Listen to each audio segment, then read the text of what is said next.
I was working the information desk at Amsterdam Central Station when an American woman walked up holding her phone like it had personally betrayed her. She pointed at the screen and said her map was broken. I looked. Google Maps was working perfectly. She insisted it was wrong because it showed her hotel was 2 kilometers away, but she'd walked for 20 minutes and it should have been closer by now. I asked how far 2 kilometers was in her mind. She stared at me and said, probably like 5 or 6 miles, maybe more. This is the kind of cultural logic gap I unpack all the time. Real stories that show how perspective shapes everything. If that kind of analysis speaks to you, you'll want to stay tuned. 2 kilometers is 1.2 miles. She'd been walking in circles for 20 minutes, convinced the metric system was lying to her. That same week, a couple came in furious because they'd bought train tickets to Brussels but ended up in Bruxelles. They wanted a refund. I had to explain that Brussels and Bruxelles are the same city, just in different languages. The man looked at his wife and said, "See, I told you Europe was confusing." They never apologized for the confusion. They just walked away muttering about how things should be labeled better. My coworker told me about a guy who demanded to know why the Netherlands wasn't called Holland on his boarding pass. She explained that Holland is a region, not the whole country. He argued with her for 5 minutes, pulling up articles on his phone to prove the names were interchangeable. She finally just printed his ticket and let him leave. He was technically going to both anyway. Another day, someone asked me where the bathroom was. I pointed to the toilets. He said no. The bathroom?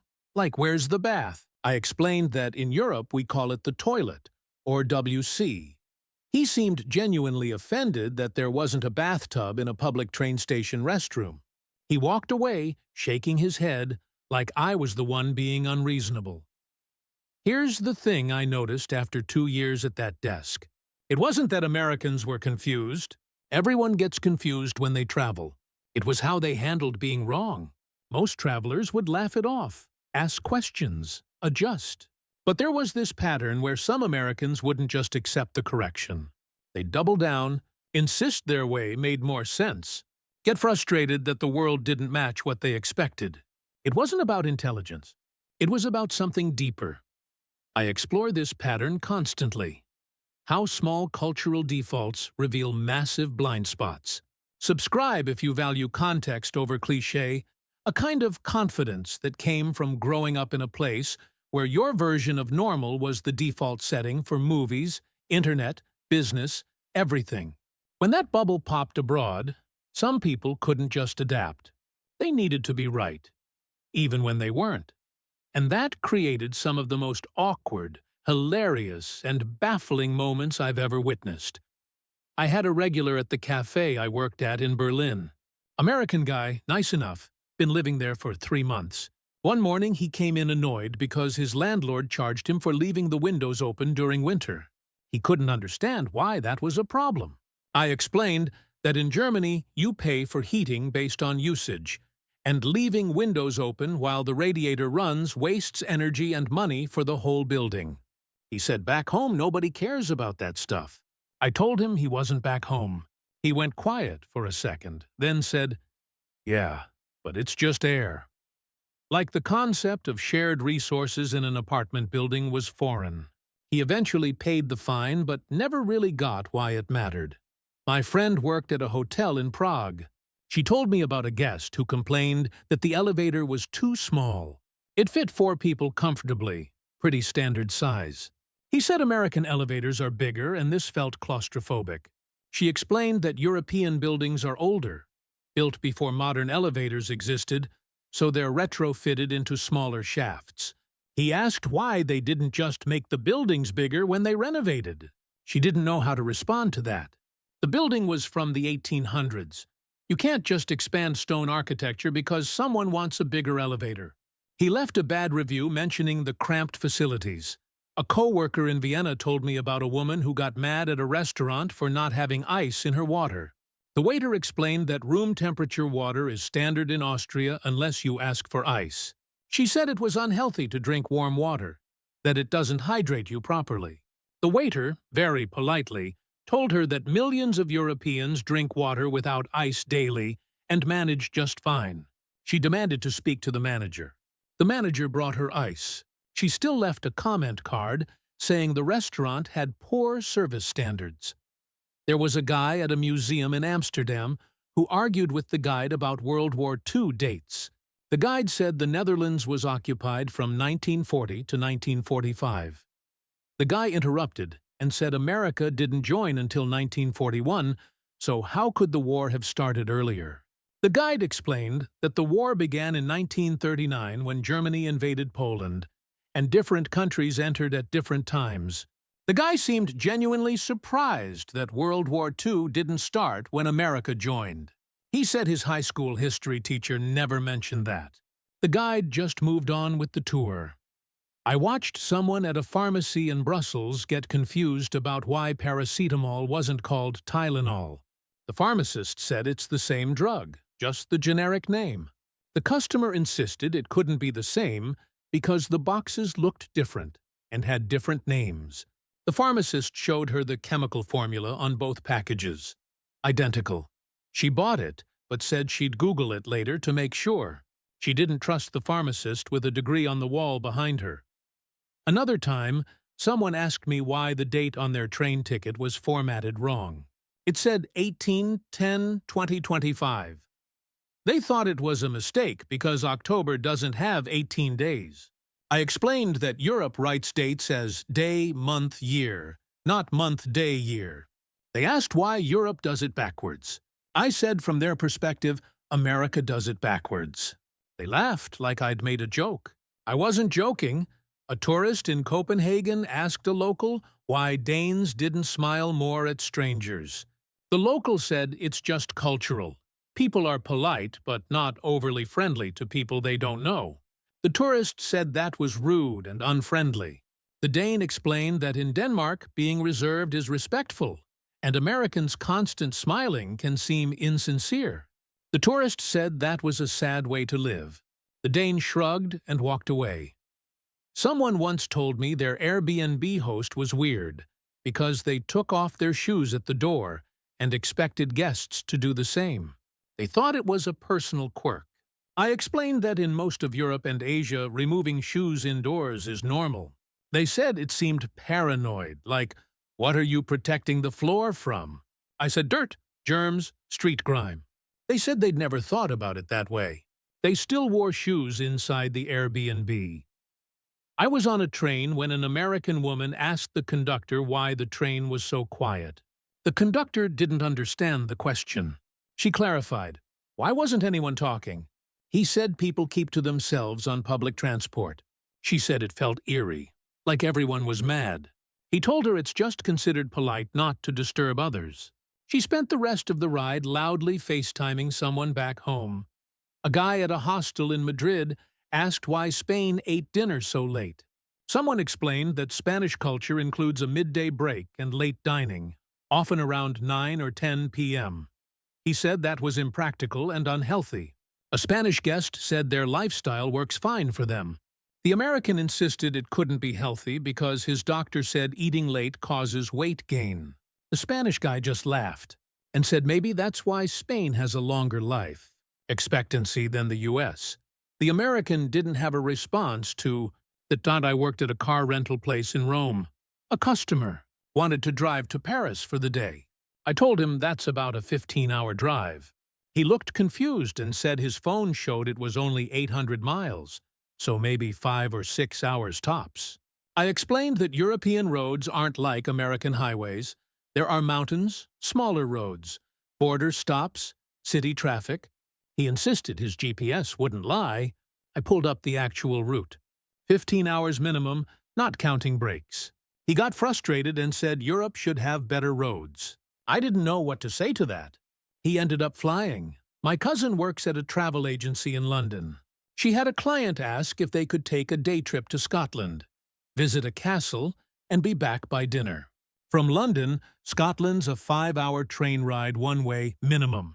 The client thought the UK was the size of a small state. My cousin showed them a map with distances. They seemed shocked. They'd assumed everything in Europe was close together because the countries look small on a map compared to the US. They cancelled the Scotland plan. Fee, woman in Switzerland asked me how to drive to the Eiffel Tower from Zurich. I told her it's in Paris, about a 6-hour drive through another country. She said she thought the Eiffel Tower was just in Europe, not specifically France. I asked what she meant. She said she figured it was like a regional landmark anyone could visit easily. I explained that Europe isn't a single place. It's dozens of countries with borders, languages, and laws.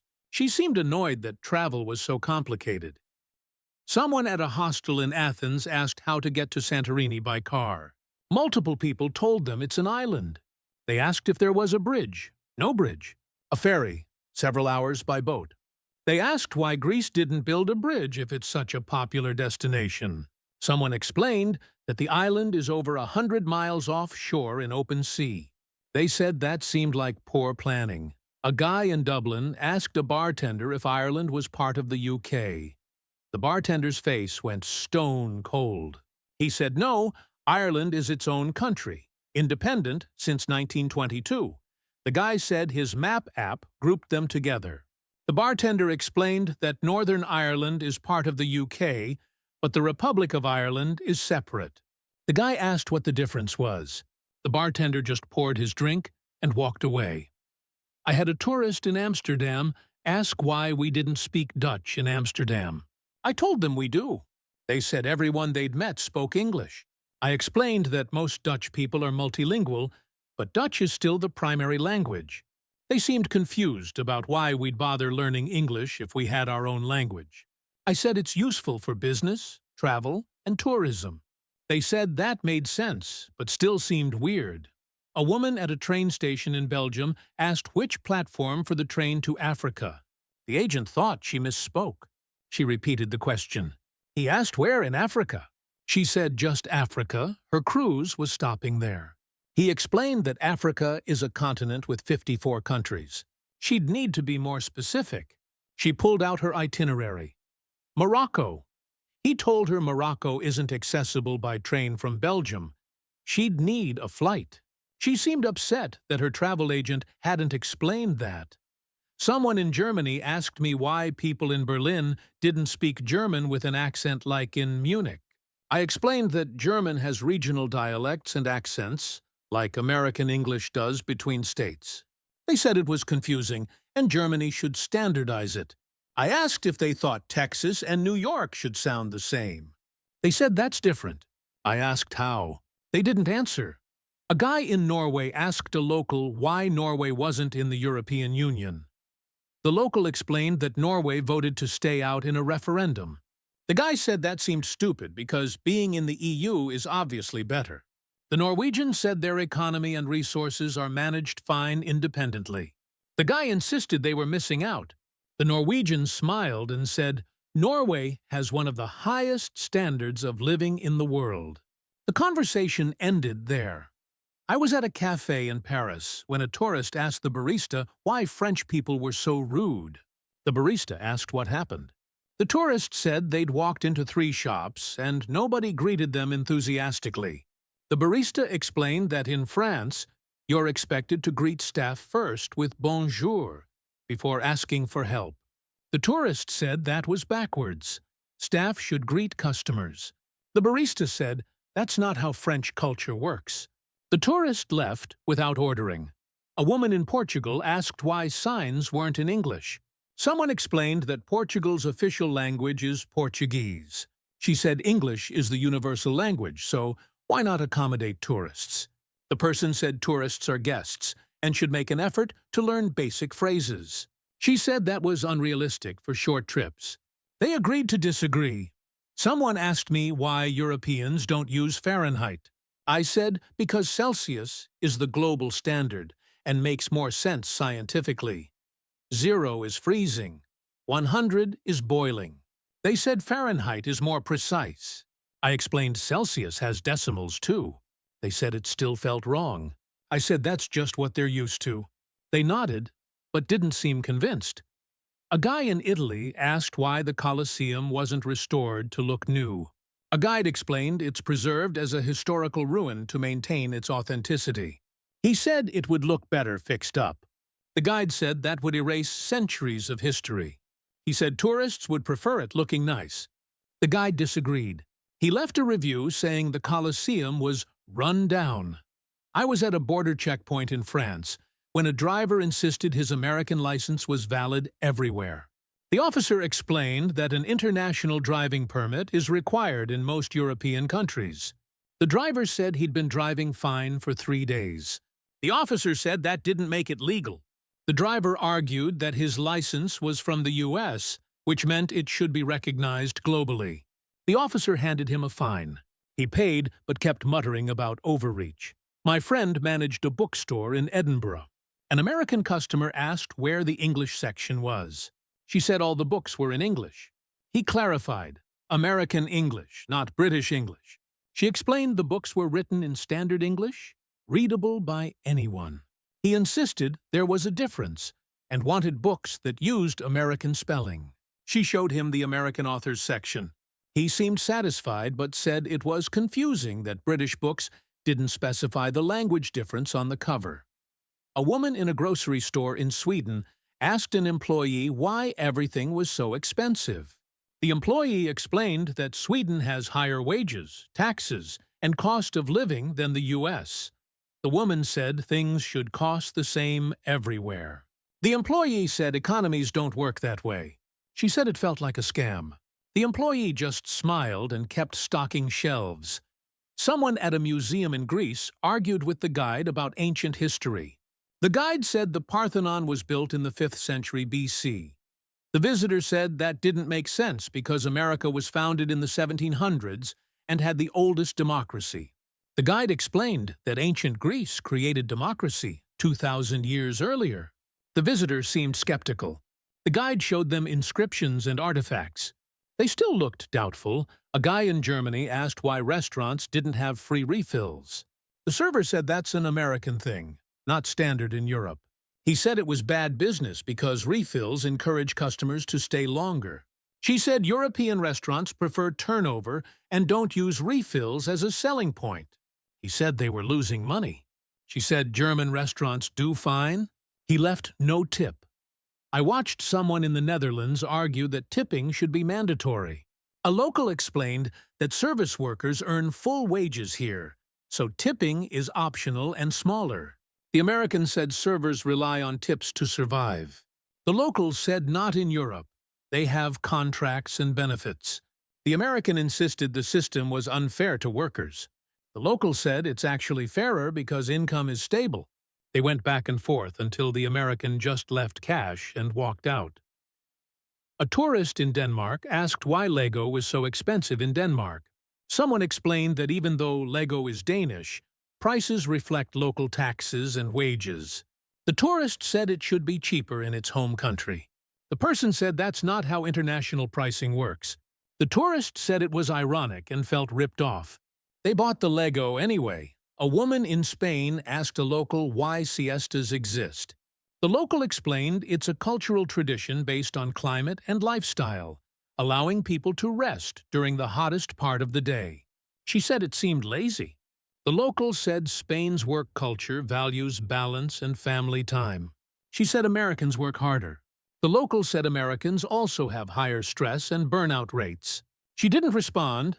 Someone at a train station in Switzerland asked why they couldn't pay in dollars. The agent said Switzerland uses Swiss francs. The person said dollars are accepted everywhere. The agent said not in Switzerland. The person acted like this was a personal inconvenience aimed at them. I had a guy tell me that Europe's healthcare system couldn't be that good because Americans have the best doctors. I told him European doctors are trained to the same standards, often higher in some countries. He said American innovation leads the world. I said many medical breakthroughs happen in Europe too. He said he'd never heard of them. I said that's a media bubble issue, not a healthcare one. A tourist in Ireland asked why pubs closed so early. Someone explained licensing laws vary, but many pubs close around 11 or midnight. The tourist said American bars stay open until 2 a.m. or later. The local said Irish culture doesn't revolve around late-night drinking. The tourist said it seemed restrictive. The local said it seemed healthy. A woman in France got upset that her credit card required a PIN.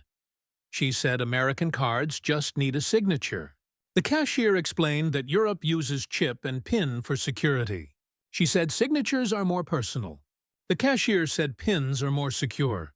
She insisted signatures were better. The transaction timed out. She had to start over. Someone in Belgium asked why the train was late by 2 minutes. The conductor said minor delays happen. The person said they'd heard European trains were always on time. The conductor said that's mostly true, but perfection isn't possible. The person seemed disappointed that the stereotype wasn't completely accurate. A guy in Austria asked why people didn't say, "You're welcome," after he said thank you. Someone explained that in German-speaking countries, the response is different, often just a nod or bitte. He said it felt rude. They said it's just cultural difference. He said American manners were clearer. I was on a bus in Italy when an American complained that the driver didn't speak English. Another passenger said they were in Italy. The American said English is global. The passenger said so is learning basic Italian phrases. The American said that's not realistic. The passenger switched seats. A woman in Poland asked why her phone didn't work. Someone explained she needed an international plan or local SIM. She said her phone should work everywhere. They said technology requires service agreements. She called her provider and yelled at them. She was still arguing when I left.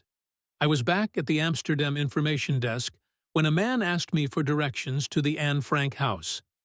I gave him the address and explained it's about a 10-minute walk. He thanked me.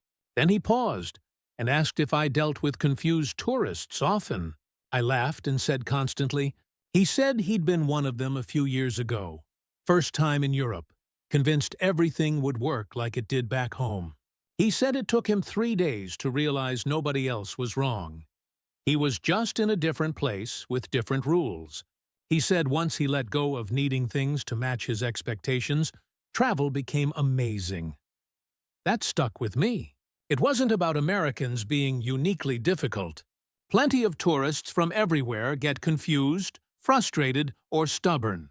But there was something specific about a certain type of American traveler who couldn't separate different from wrong. Growing up in a country that dominates global media, tech and culture creates this invisible assumption that your way is the default. When you travel and realize it's not, it can feel disorienting. Some people adjust. Others dig in. The funniest part is how small the things are. Ice in water, dates on tickets, the word for bathroom.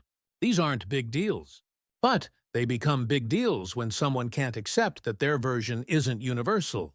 And it's not about intelligence. Some of the smartest people I met couldn't handle being corrected on basic things because they'd never had to question their baseline assumptions before.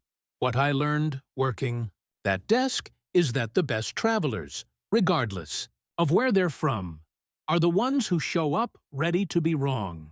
They ask questions, they laugh at their mistakes. They say, "Oh, I didn't know that," instead of, "That doesn't make sense." They understand that the world doesn't owe them familiarity. There was a guy who came back to my desk 3 times in one day. First, to ask about trains. Second, to admit he'd gotten on the wrong one. Third, to thank me for the patience and say he'd learned more about travel in 6 hours than he had in 6 years. He said he'd been so focused on being right that he forgot to just experience things. That's the shift. That's what separates a rough trip from a great one. I still work that desk sometimes. The stories never stop. Someone will ask why we drive on the right side of the road when the UK drives on the left. Someone will insist their way of measuring temperature makes more sense. Someone will be shocked that Europe doesn't have Walmart. And I'll smile, explain the context, and watch them decide whether to adapt or argue. Most people adapt eventually, some faster than others. But the ones who do, they're the ones who go home with the best stories. Not about how wrong Europe was, but about how much they learned when they let themselves be wrong. This is the mindset I try to highlight in every episode. Less judgment, more curiosity. If that's the kind of perspective you want more of, this is where you'll find it. And trust me, those are the stories worth telling.